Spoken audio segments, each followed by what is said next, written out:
Welcome back to Wine and Dine, the show about great food, great wine, and entertaining. I'm your host, Mark DeWolf. And in today's tasty edition, we're going to focus on the wines of California, and specifically their commitment to sustainability. We're going to pair up some California wines with East Coast flavors. Did you know there was over 4,000 wineries in California, ranging from small family-owned vineyards to large-scale wineries? There's a multi-generation of people working at these wineries, representing diverse cultures and backgrounds. But one thing unites them all. It's their commitment to sustainability. You know, I think this exuberance of making wine with the earth in mind is kind of like this golden state of mind. As they say, you know, the wines of California are as alive as the place they're grown. So come right back and we're going to talk a little about sustainability. So let's talk a little more about sustainability. Did you know that more than 80% of California wines are certified sustainable? So what does sustainability really mean? So to be certified sustainable, wineries must really practice and embrace not only environmentally sound viticulture and winemaking practices, but they also have to apply this idea of sustainability to their business. You know, they have to have strict standards to ensure not only financial stability of their workers and local communities, but also in their viticultural practices. And more tangibly, this means conserving water and energy, maintaining healthy soils, protecting air and water quality, preserving habitat and ecosystems, and enhancing employee relations and being good members of the community. I guess you can sum it up in 3 points. Sustainable California wines are good to the environment, good to their workers and their community, and good to the grapes and the wine.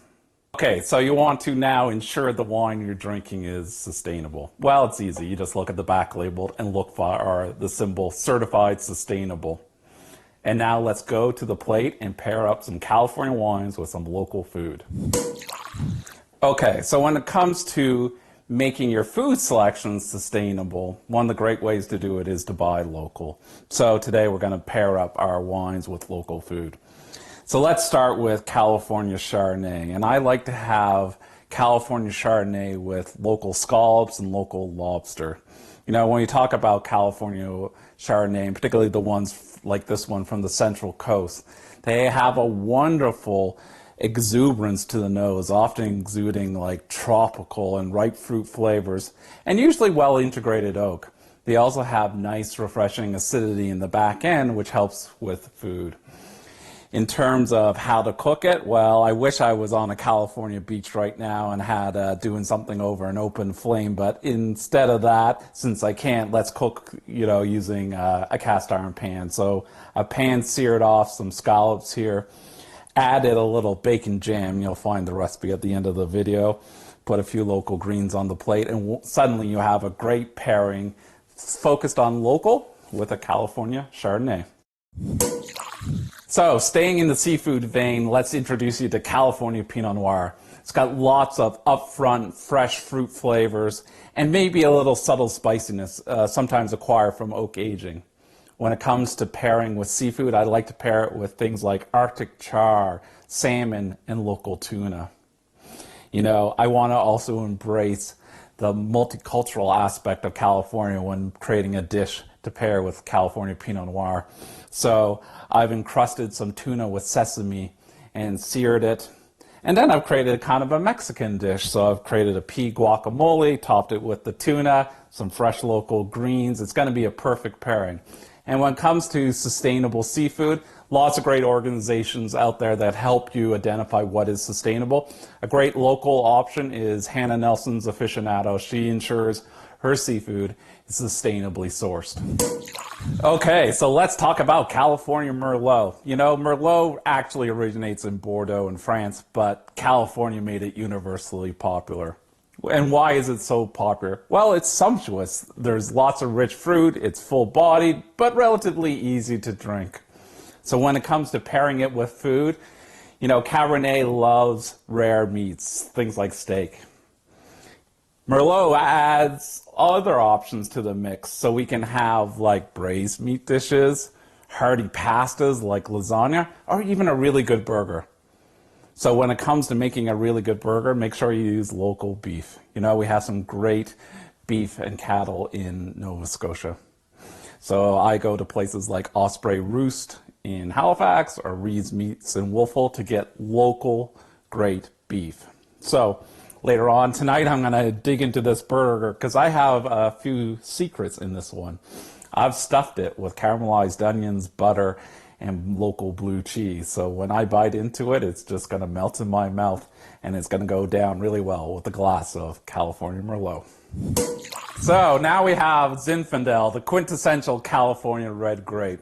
You know, Zinfandel is really flexible. It can make everything from fun, fruit-filled, pink wine and rosés to really big, full-bodied red wines with kind of brambly fruit flavors, leather and spice. And some in between, like this one from Klein. So I think like Merlot, it doesn't need steak all the time. It likes to have the company of braised food and even hearty pasta dishes. You know, Zinfandel arrived in California on the backs of a lot of Italian immigrants, you know, who, the grape may be originally from Croatia, but a lot of Italians brought the vines to California during the Gold Rush era. So not surprisingly, it goes well with hearty Italian fare. Now, I love this dish from the winery because I think it brings the idea of hearty Italian, but brings in a little California culture too. So we have these meatballs that have been braised in a tomato sauce that have been enhanced with a spicy chili paste from Korea. You know, when it comes to the meat, you know, Nova Scotia has amazing pork. So make sure you're buying local pork. A great place to go shop for local pork is Vessel Meats in Dartmouth. You know, they do it right. So when you're thinking about California Zinfandel, think about a hearty pasta and think about local Nova Scotia pork. Okay, so now let's talk about the patriarch of California grape varietals. That's Cabernet Sauvignon. So Cabernet Sauvignon is classically associated with California's North Coast, places like Napa Valley and Sonoma County. Here it makes some really well-structured wines that have great fruit flavors like blackberry and cassis, but sometimes some savory notes like mint. Tannins are usually nice and strong, which means when pairing these wines with food, think about, you know, strip loin, ribeye, really rich cuts of beef.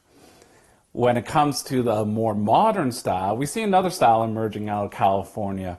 And we see this style that's really fruit forward, like this wine, Meiomi, which is a blend from across the states, hence it's only labeled as California. So these wines, because they're so fruity, and the tannins are a little softer, we can pair them up with leaner cuts of meat. Things like flank steak, skirt steak, or even tenderloin. And since they're so fruity, I actually like to put a little fruit in the sauce. So when we're in Nova Scotia, what should we have? We should have Nova Scotia wild blueberries. So I made a barbecue sauce out of Nova Scotia wild blueberries, pour that on the steak, and we have a great pairing to this Meiomi Cabernet Sauvignon. So you'll find all these recipes at the end of the video. Remember, drink sustainably, buy local food. Come back next week and we'll have more wine and more food and wine pairing tips and a few recipes too. See you soon.